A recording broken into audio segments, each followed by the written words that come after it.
तुम्हा सर्वांचं स्वागत आहे माझ्या चॅनलमध्ये। तर आज मी तुमच्याबरोबर शेवयाच्या खीरीची रेसिपी शेअर करणार आहे, अगदी परफेक्ट प्रमाणासह।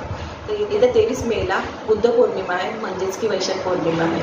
तर बुद्धिस्ट कल्चरमध्ये वैशाख पौर्णिमेला विशेष असं महत्त्व आहे आणि खीरीला सुद्धा विशेष असं महत्त्व आहे। जसं की बुद्धाच्या जीवनातल्या भरपूर अशा घटना ह्या वैशाखी पौर्णिमेला झालेल्या आहेत।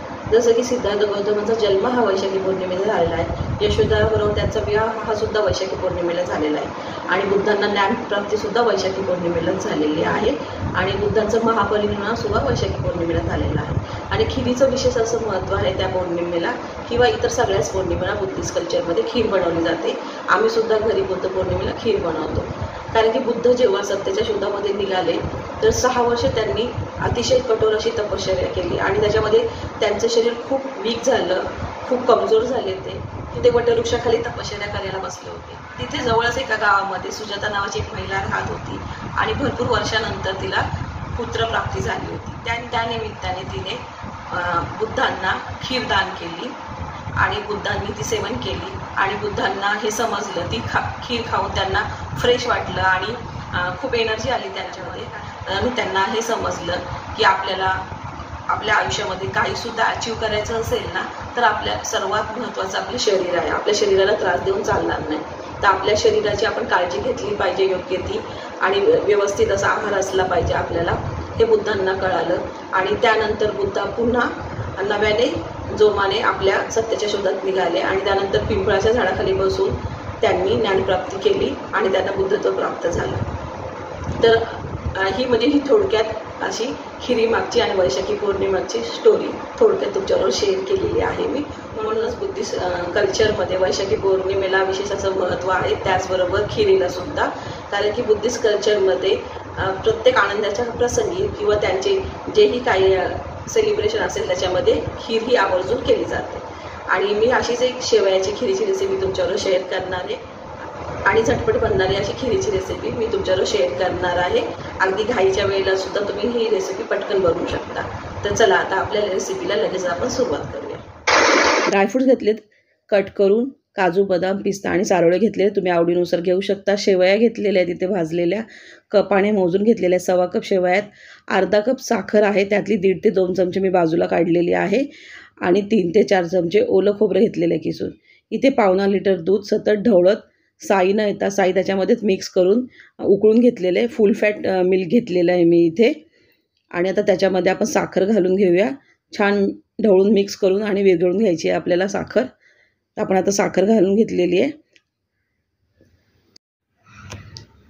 तर आपण इथं सतत ढवळत साखर पूर्णपणे दुधामध्ये विरघळून घेणार आहोत आणि साखर विरघळली दुधामध्ये की दुसऱ्या गॅसवर आपण दुधाचं पातेलं ठेवणार आहोत आणि गॅस चालूच ठेवायचा आहे, बारीक केलेला आहे दुसरा गॅससुद्धा। आणि गॅसवर आता पॅन ठेवूया। पॅनमध्ये अगदी अर्धा चमचा तूप घातलेलं मी आणि शेवया जरी भाजलेल्या असल्या ना तरीसुद्धा आपल्याला त्या थोड्याशा भाजून घ्यायच्या आहेत, त्याच्यामुळे टेक्स्चर खूप छान येतं खीरीला। थोडासा त्याचा कलर चेंज होईपर्यंत आपल्याला 3 ते 4 मिनटं बारीक गॅसवर आपल्याला छान अशा खरपूस भाजून घ्यायच्या आहेत ह्या शेवया। तर तुम्ही बघू शकता शेवयाचा आपल्या कलर चेंज झाला, छान अशा खरपूस आपण भाजल्यात, फक्त काळजी घ्यायची जळल्या नाही पाहिजेत त्या।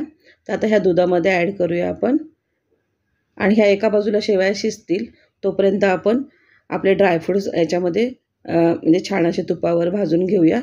तर शेवया एकदा ढवळून घेतलेल्या आहेत मी, त्याच्यामध्ये पुन्हा अर्धा चमचा तूप टाकलेलं आहे पॅनमध्ये आणि ह्याच्यामध्ये ओलं खोबरं टाकून घेऊया, कारण त्याच्यामध्ये मॉइश्चर आहे त्यामुळे ते आधी टाकलं आहे। त्याचा थोडासा कलर चेंज व्हायला लागला की आपण त्याच्यामध्ये ड्रायफ्रूट्स टाकणार आहोत। तर खोबरं मस्त असं 1-1.5 मिनटं मी परतून घेतलं आहे। आता आपण ह्याच्यामध्ये ड्रायफ्रूट्स ॲड करूया।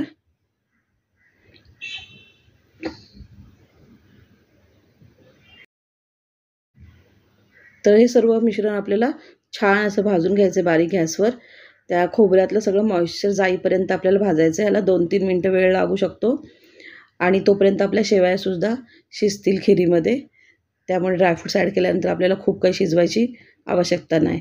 तर तुम्ही बघू शकता आता हे पॅनपासनं वेगळं होतं आहे खोबरं, म्हणजे ड्राय झालेलं आहे, मॉइश्चर सर्व निघून गेलेलं आहे। आता हे आपण ॲड करूया खीरीमध्ये आणि एकदा छान असं मिक्स करून घेऊया खीरीला आपल्या। इथे थोड्याशा दुधामध्ये केसर मिक्स करून ठेवलेलं ते ॲड करूया आपण तर आपली खीर ऑलरेडी शिजलेली आहे.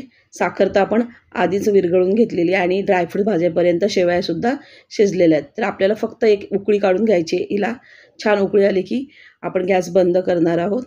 तर फक्त एक उकळी काढून घ्यायची मिनिटभर. तर तुम्ही बघू शकता आपल्या खिरीला मस्त अशी उकळी आलेली आहे. आता गॅस आपण बंद करूया आणि ह्याच्यामध्ये आपण जायफळ आणि वेलची पूड टाकूया. तर एकदा मिक्स करून घेऊया आणि आपली खीर रेडी आहे. ही खीर जर तुम्ही सकाळी बनवली आणि रात्रीपर्यंत खायची असेल ना, तर ह्यात अर्धा ग्लास गरम पाणी टाका तुम्ही, त्यामुळे ती जास्त घट्ट होणार. तर अशी आपली खीर रेडी झालेली आहे. तुम्ही बघू शकता एकदम परफेक्ट अशी कन्सिस्टन्सी आलेली आहे.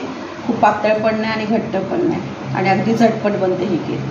तर आता खीर रेडी झालेली आहे. आपण हिला ट्रान्सफर करून घेऊया.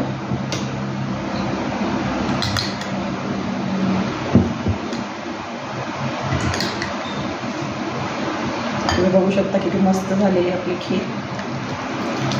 तुमच्या आवडीप्रमाणे तुम्ही खाऊ शकता, गरम किंवा थंड.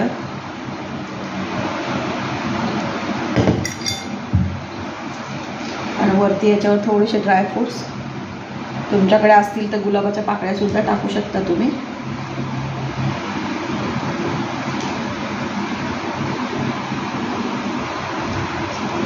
थोडंसं केसर टाकलं मी. बघू शकता किती मस्त झालेली आहे आपली खीर.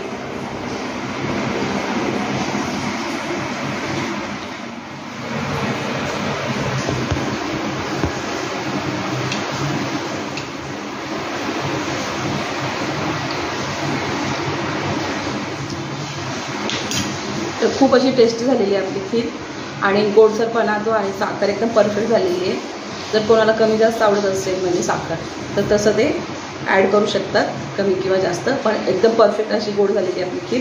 तर माझी ही रेसिपी आवडली तर व्हिडिओला लाईक करा, शेअर करा आणि चॅनलला सबस्क्राईब करा. चला भेटूया पुढच्या व्हिडिओमध्ये. तोपर्यंत बाय.